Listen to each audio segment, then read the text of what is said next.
নমস্কার বন্ধুরা, আমি সন্তু মানসী রান্নাঘরে তোমাদের সকলকে স্বাগত। তো আজকে আমি তোমাদের রেসিপি দেখাচ্ছি শীষ পালংয়ের তরকারি। তো কিভাবে বানাচ্ছি দেখো বন্ধুরা। এই শীষ পালংটা আর এই যে মটরশুঁটি কড়াই নিয়েছি, আলু বিট এসব নিয়েছি, সব আগে সেদ্ধ করে নিয়েছি। সিম বেগুন সব দিয়ে নুন দিয়ে সেদ্ধ করা আছে। আর এখানে ফোড়নের জন্য দিয়েছি তেজপাতা শুকনো লঙ্কা, আর এখানে 5 ফোড়ন দিয়ে দিচ্ছে। তো প্লিজ বন্ধুরা আমার সঙ্গে থাকো, ভিডিওটি শেষ পর্যন্ত অবশ্যই দেখো।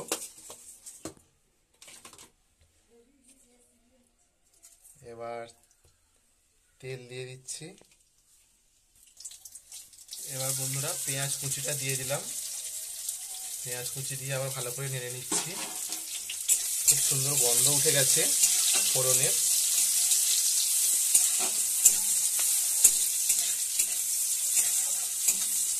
এতে বন্ধুরা অল্প একটু চিনি দিয়েছি, কারণ তরকারিটা একটু মিষ্টি মিষ্টি হয় এই তরকারিটা। এটা হয়ে গেছে ভাজা।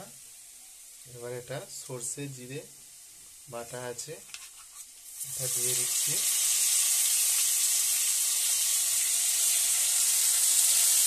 এটা দিয়ে ভালো করে নেড়ে নিচ্ছি।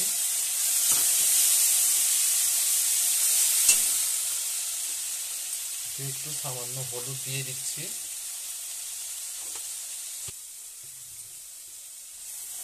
এতে একটু সামান্য জল দিয়ে দেওয়া হচ্ছে।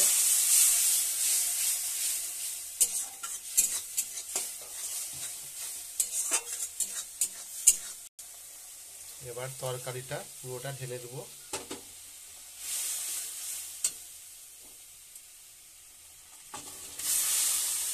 দেখো বন্ধুরা সব কিছু দিয়ে তরকারিটা হয়েছে। সিম বেগুন আলু আর বিট আছে আর মটরশুঁটি আছে। তরকারিটা খেতে খুব ভালো লাগে। তো বন্ধুরা তরকারিটা প্রায় হয়ে গেছে। এই তরকারিটা একটু ঝোল শুকনো শুকনো হয় আর একটু হালকা মিষ্টি মিষ্টি হয়। এটা আগে লঙ্কার গুঁড়ো দেওয়া ছিল যখন সেদ্ধ ছিল, তো নুনটা একটু কম ছিল, সেজন্য নুনটা একটু চেখে দিয়ে দেওয়া হলো।